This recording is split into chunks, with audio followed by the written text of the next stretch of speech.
हमने अपने criminal practice के दौरान अनगिनत ऐसे केसेस देखे हैं जहां पे पॉक्सो एक्ट का मिसयूज होते हमें दिखा है। जब हम पॉक्सो एक्ट की बात करते हैं तो वहां पे जो विक्टिम है उसका कंसेंट की कोई अहमियत नहीं होती। The consent of a minor is no consent, law में कहा जाता है। और इसीलिए पॉक्सो एक्ट चूंकि बच्चे पे 18 साल से जो नीचे है उन पे लागू होता है, उनकी सुरक्षा के लिए बनाया गया है। इसीलिए यह कहा जाता है कि यदि वो कंसेंट देते भी हैं तो उनका कंसेंट का कोई वैल्यू है नहीं, और वैल्यू नहीं है तो एक्यूज को सूली पे टांग दो। ऐसा ही हमने सुना है, देखा है, केस प्रोसीडिंग्स में देखा है, किया है।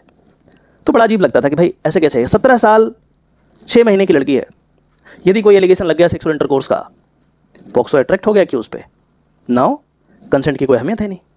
वही 6 महीने बाद की यदि बात करेंगे और यदि कंसेंसुअल सेक्सुअल इंटरकोर्स है तो कोई ऑफेंस ही नहीं बनता है। See this is ridiculous. और ऐसे कई सारे, पता नहीं कितने लोग ऐसे जेल में बंद होंगे जो सालों साल बेल तक नहीं हो रहा उनका, सिर्फ इसलिए। बताइए क्या हो गया 6 महीने में, ऐसा क्या चेंज हो गया? या फिर 17 साल 8 महीने की है, 9 महीने की है, 10 महीने की है, 11 महीने की है, छोड़ो 12 महीने की है, एक दिन कम है, पॉक्सो एक्ट अट्रैक्ट हो गया सर। अब उसका कंसेंट का कोई वैल्यू नहीं है। वही एक दिन बाद यदि 18 साल की हो जाती तो कंसेंट की अहमियत थी। ये क्या तरीका है? तो कई सारे ऐसे केसेस आने लगे जहां पे जो 18 साल से नीचे के बच्चे थे वो सेक्सुअली एक्टिव हो रहे हैं और रोमांटिक रिलेशनशिप स्टैब्लिश कर रहे हैं। तो ऑब्वियस सी बात है, जब उनके पेरेंट्स को पता लगता है तो एफआईआर होती है दर्ज, और एफआईआर जब दर्ज होती है तो इनको जेल में पकड़ के डाल दिया जाता है। और फिर एविडेंस कराइए, और ये सब कराने में कई साल लग जाते हैं, 5-5 साल, 6-6 साल, 10-10 साल, और बंदा जेल में रहता है। बहुत मुश्किल होता है बेल कराने में। ये जो अभी जो जजमेंट में पढ़ रहा हूँ, इसमें माननीय दिल्ली हाई कोर्ट के जज साहब कहते हैं कि जो 18 साल से नीचे वाले हैं उनको जो है अलाउ होना चाहिए रोमांटिक रिलेशनशिप स्टैब्लिश करने का। तो कहते हैं कि adolescent should be allowed to have romantic relationship without fear of criminalization. उनके मन में ये फियर नहीं होना चाहिए, डर नहीं होना चाहिए कि यदि वो 18 साल से नीचे हैं और रोमांटिकली किसी से इन्वॉल्व हैं तो आगे वो प्रोसीड ना करें सिर्फ इसलिए क्योंकि वो 18 साल से कम है। जैसा आप अपने रीजनिंग में कहते हैं कि जो लव है, प्यार है, ये किसी का फंडामेंटल राइट है। राइट टू लव एक फंडामेंटल राइट है, और ये फंडामेंटल राइट को आप कोई एक्ट बना करके कटेल नहीं कर सकते। पॉक्सो एक्ट जो बना बहुत अच्छा एक्ट है, लेकिन उसका क्या काम है? उसका काम है कि बच्चे का एक्सप्लॉइटेशन ना हो, वो एक्सप्लॉइट ना हो। लेकिन यदि कंसेंसुअली किसी के साथ सेक्सुअली इंगेज है तो उसे पनिश भी ना किया जाना चाहिए। स्पेसिफिकली वैसे सर्कमस्टांसेस में जहां पे एज डिफरेंस बहुत कम है, पता लगा लड़की 17 साल की है, लड़का 18 साल का है, 19 साल का है, ऐसे वाले केसेस में यदि उस बच्चे को जो 19 साल का है लड़का, उसको यदि आप जेल में डाल दिए और 10 साल जेल में छोड़ दिए, वो जब बाहर निकलेगा एक हार्ड कोर क्रिमिनल बन के निकलेगा। तो जैसा आप कहते हैं कि यदि ऐसा होता है तो उनका जो फंडामेंटल राइट है, right to love, right to enter in a romantic relationship, that will be curtailed and that is in violation of the fundamental right of that person. एक दो पैराग्राफ है, पढ़ने का प्रयास करते हैं, समझते हैं, क्योंकि ऐसे अनगिनत ऐसे लोग होंगे जो जेल में बंद होंगे। मैं तो हर दिन देखता हूँ, बहुत स्थिति खराब है।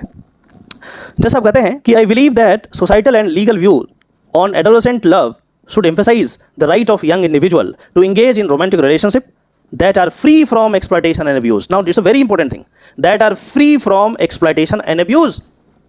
So this case is dealing with those cases, those stories which are essentially romantic relationship, or rather to say romantic consensual relationship. तो क्या नहीं होना चाहिए? एक्सप्लॉइटेशन नहीं होना चाहिए, अब्यूज नहीं होना चाहिए। अब ये कोर्ट का काम है इसको बाइफरकेट करे, इसको फिल्टर आउट करे कि कौन सा केस में अब्यूज हो रहा है, कौन सा केस में एक्सप्लॉइटेशन हो रहा है, और यदि नहीं हो रहा है, यदि एसेंशियली ये रोमांटिक रिलेशनशिप है, तो इस तरीके से जेल में मत डालो इसे, थोड़ा सा इसे रहम करो इस पर। फिर जैसा आप कहते हैं कि love is a fundamental human experience. कितनी बड़ी बात कही गई है इसमें। Love is a fundamental human experience and adolescent have the right to form emotional connections. The law should evolve to acknowledge and respect these relationships as long as they are consensual and free from coercion. किसी भी तरीके का बाहरी दबाव नहीं होना चाहिए, ये allowed है। It is said that while the legal age of the consent is important for protecting minors, the focus of the law should be on preventing exploitation and abuse rather than punishing love.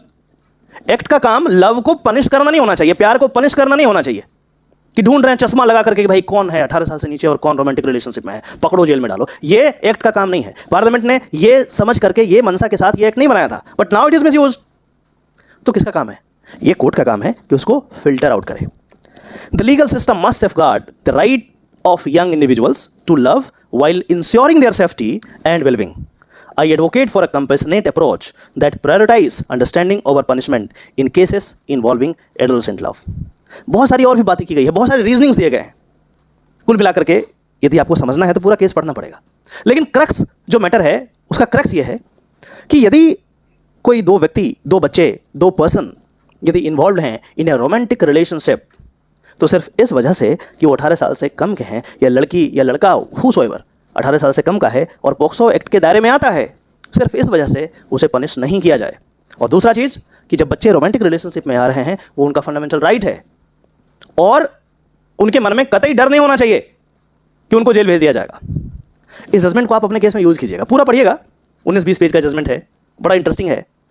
और खास करके आप यदि POCSO criminal cases करते हैं तो आपको बहुत हेल्प करेगा। आशा करते हैं कि इस छोटे से वीडियो में आपने ज़रूर कुछ नया सीखा होगा। यदि ऐसा है तो इस वीडियो को वाइडली शेयर करें, अपने दोस्तों के साथ शेयर करें, अपने फैमिली मेम्बर्स के साथ शेयर करें, और इस चैनल को ज़रूर आप सब्सक्राइब कर देंगे, क्योंकि इस तरीके का ऑथेंटिक लीगल जानकारी आपको शायद ही और कहीं मिले। फिर से मिलते हैं, चलिए नमस्कार, जय हिंद।